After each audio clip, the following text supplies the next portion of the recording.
Imagine standing at the peak of a mountain, holding a gold medal, only to realize there is no one there to cheer for you. Most of us spend our lives sprinting toward a finish line, obsessed with being the fastest, the richest, or the most powerful. We view life as a battlefield where others must lose so that we can win. But at Wisdom Station, we ask a different question. What is the value of a victory if you had to leave the broken and the weary behind to claim it? This is the story of Peter, a runner who had to lose his ego to find his soul. Peter was a young man whose heart was a restless engine fueled by competition. To him, the world was divided into winners and losers, and he refused to be anything but the best. In his small town, a great race was organized, and Peter stood at the starting blocks with fire in his eyes. When the signal sounded, he didn't just run, he dominated. He crossed the finish line while his competitors were still gasping for air. The crowd erupted, and Peter bathed in the noise. Yet, in the corner of the field sat a silent elder. While the town screamed, the old man remained as still as a stone, his eyes filled not with wonder, but with a quiet, piercing observation. Hungry for more validation, Peter demanded a greater challenge. "Give me stronger runners," he shouted. The elder brought forth the most elite athletes from the surrounding lands. Again, the dust flew, and again, Peter's raw willpower carried him to the front. He crossed the line first, his chest swelling with a pride that felt like armor.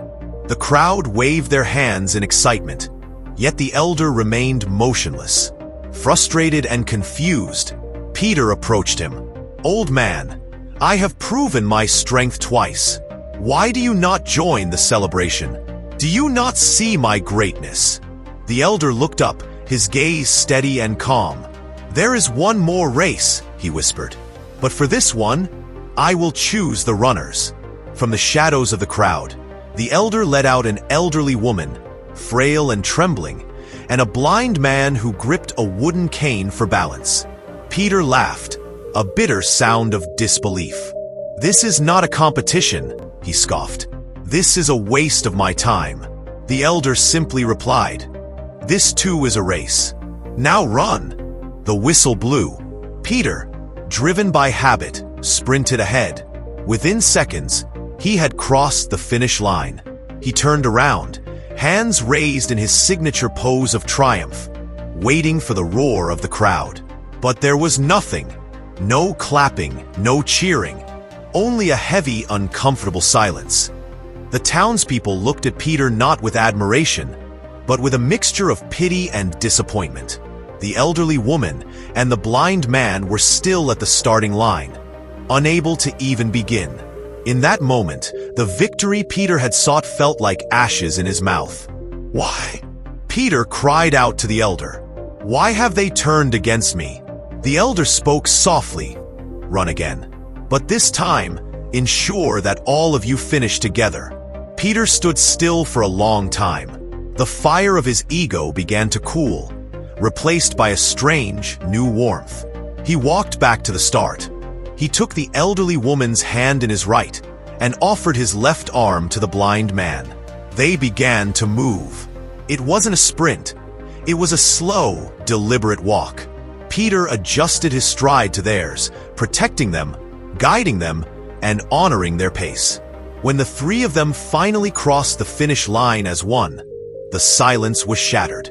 The crowd didn't just cheer. They stood in reverence. The applause was louder than it had ever been for Peter's solo sprints. Tears streamed down the faces of the onlookers. Peter turned to the elder and asked, "Who are they praising? Is it me, the woman, or the blind man?" The elder placed a hand on his shoulder and said, "They are praising the man who realized that in the race of life, how you run is more important than how fast you go. You won nothing when you ran alone. You won everything when you walked together." As you journey through your own life, ask yourself, who are you running with? If you spend your days trying to defeat everyone around you, you will eventually find yourself at a finish line with no one to share the joy. Real success isn't measured by the people you leave behind, but by the people you help bring along. At the end of your journey, the only thing that will matter is not the trophies you collected, but the hands you held. If this story made you think, smile, or feel inspired, please like, share, and subscribe to Wisdom Station. Let's spread wisdom and positivity together.